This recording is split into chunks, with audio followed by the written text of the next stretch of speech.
when we're, trying to be right and trying to win. And that's creating a war instead of connection with our partner. And we're getting into that mode of cherry picking in order to be right and getting defensive. And what are tangible tools? Okay, so let's talk tangible. So the first thing that you can do, one of the best things you can do, is begin to understand your reactivity.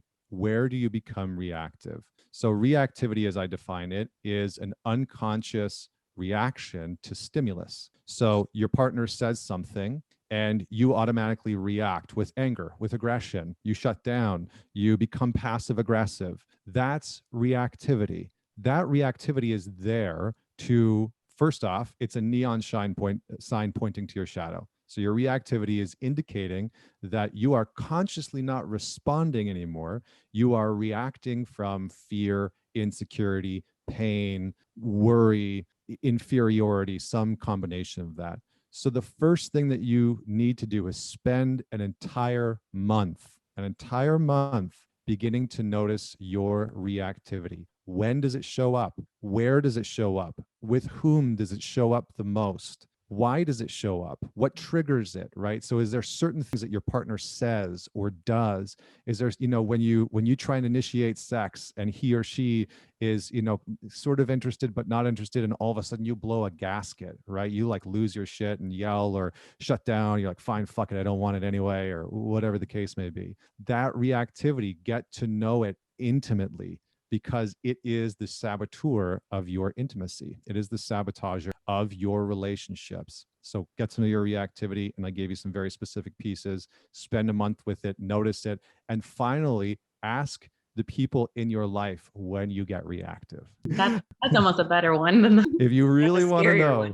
Yeah, if you really want to know, go ask your partner, go ask your siblings, go ask your friends, go ask your family. Say, when do you think that I get reactive? When does it seem like I get hijacked emotionally, mentally, physically? And they will tell you. And then listen and begin to inquire with what that feels familiar to, because that has origins in your past, that has origins in your family system and your upbringing, and maybe in your past relationships, specifically where you've been abandoned or neglected. So reactivity is number one. The second thing that I would say is begin to autocorrect. So autocorrection, as I'm referring to it here, is begin to notice the behavior, whether it's communication, whether it's structure, whether it's intimacy. Begin to autocorrect the behavior that you no longer wish to exert or put out into your relationship. So for example, if you know that you're avoiding hard conversations with your partner, catch yourself in the moment of that avoidance. You're like, oh, I'm avoiding this conversation. I know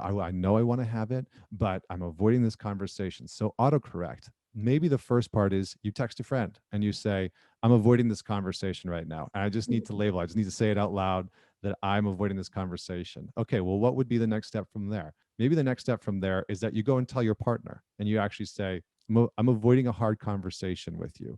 I'm avoiding broaching this conversation with you because the story I'm telling myself is that you're going to X, or what's going to happen is Y. So begin to autocorrect the behavior that you think or know is in some ways keeping you from connecting and engaging with your partner. I think that's one of the biggest really things. good. The story I'm telling myself feels like it's really key there too.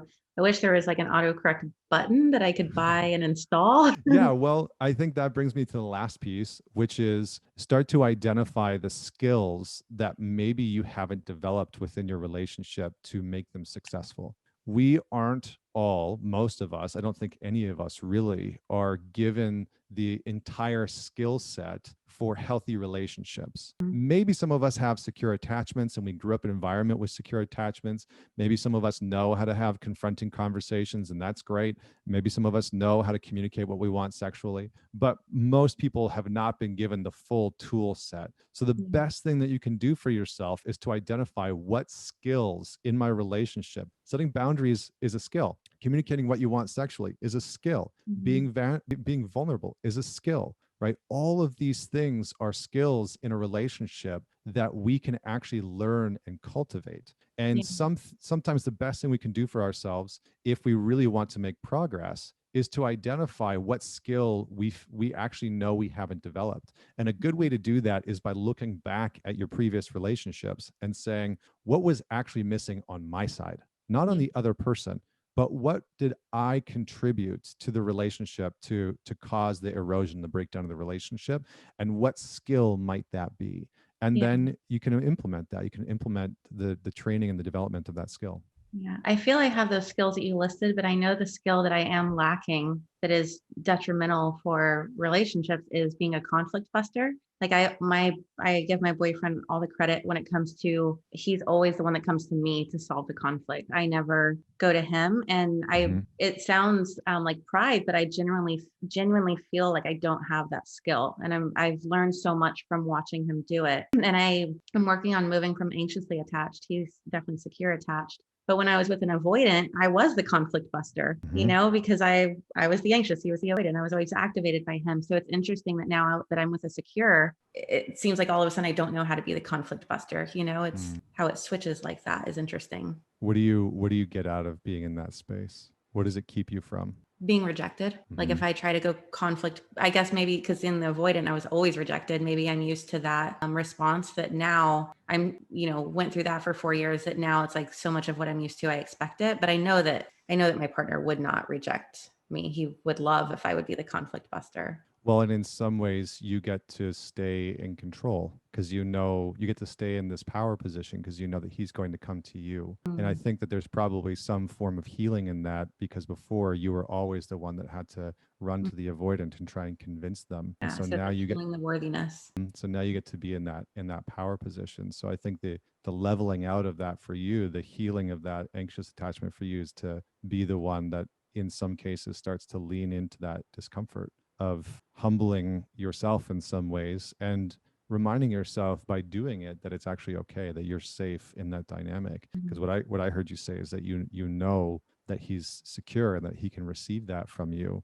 But I think that in some ways you're almost like putting him through penance for what your past partner did. Yeah, for sure. So maybe a conversation to own that part after our call today with him. So actually to really tie into what Jade just asked, maybe just make it a question for all of us to hear the answer to in it as well is why is it that we go from, like Jade's talking about there, she's with this avoidant, or let's just call it an unsafe relationship for someone who's not familiar with all the attachment styles.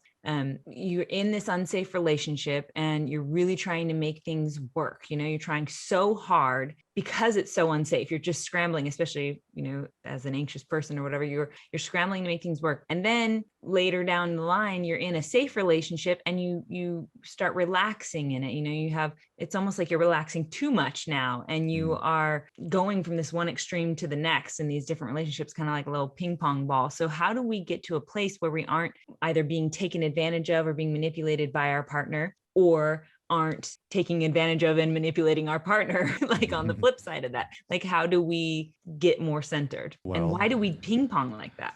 Is we're just not doing our shadow work? Are we looking at our shit? Yeah, I mean, so there's a few different pieces to this, but I think, to answer your last question first, it's we do that in some ways. We ping pong back and forth because we think that the healing comes by opposition, right? So we think that if we experience being taken advantage of, and this isn't a conscious process, right? This is a very unconscious pattern. And it's because in many ways, your pain has its own intelligence. Your wounding has its own intelligence, but we're largely not aware of our pain and wounding. We try and disconnect from it often.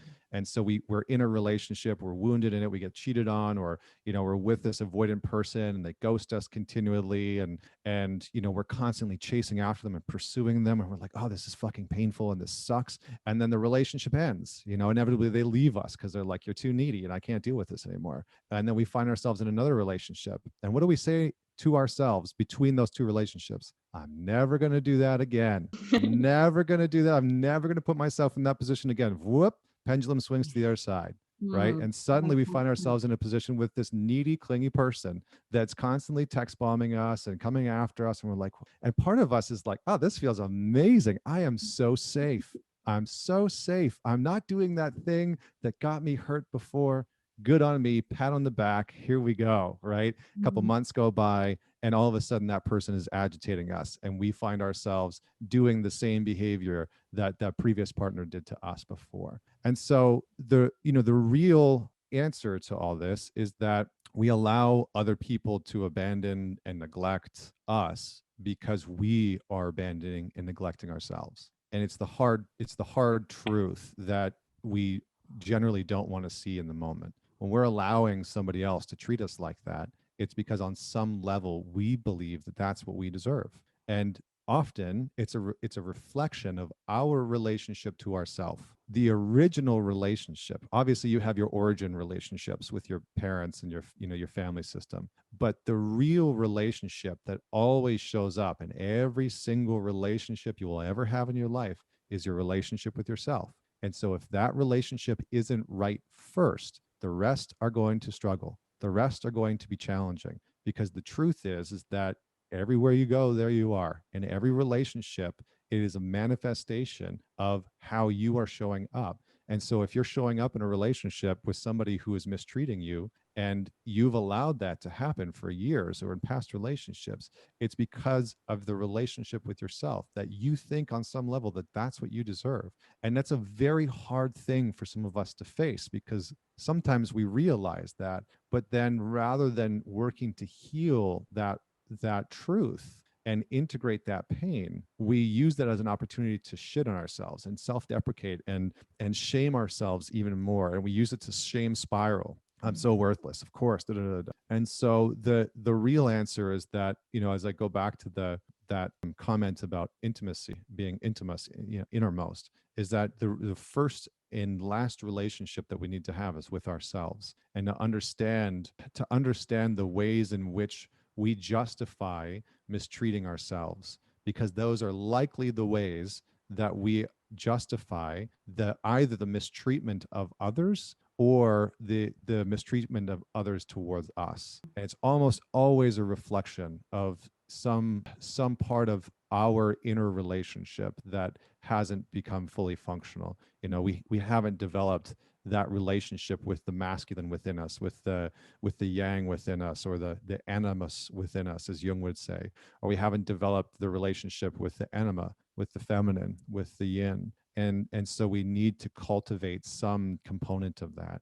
And so relationships are really a mirror. And what's dysfunctional in our relationships is a mirror for something that's often dysfunctional in us. And it's a confronting thing, because then you're like, but I'm in a really dysfunctional relationship, or like all of my relationships have been challenging. It's like, all of that's me. It's like, yeah, pretty much. Yeah. So we just have to come into contact with that slowly. Right. So go back to those actionable things that we talked about before, and start to implement some of those pieces. And I think the real thing, as much as it's sort of cliche in some ways, is that we have to learn some quality of self-love. And this term gets thrown around like nobody's business online. I mean, it's just like grotesque to me. But I think that if I could reframe self-love, it would simply be self-acceptance, that we have to learn how to accept ourselves in our fullness as much as we possibly can, which requires us to learn how to forgive ourselves for things that we've done, or things that we've allowed, or things that have happened to us. It means that we have to learn how to integrate parts of ourselves that we maybe see as threatening or damaging or hostile, or we dislike it, like that inner critic, that voice inside that's constantly going and criticizing us, and it's contemptuous. Most people just want to kill that part off rather than learn how to be with that part and learn how to build a relationship with it. So yeah, so that's what I would say, is that a lot of this comes back to how do you develop a quality of and sovereignty within yourself, because when you have, then you won't allow certain things to show up in your life, specifically in your relationship. Like, yeah, I'll leave that there.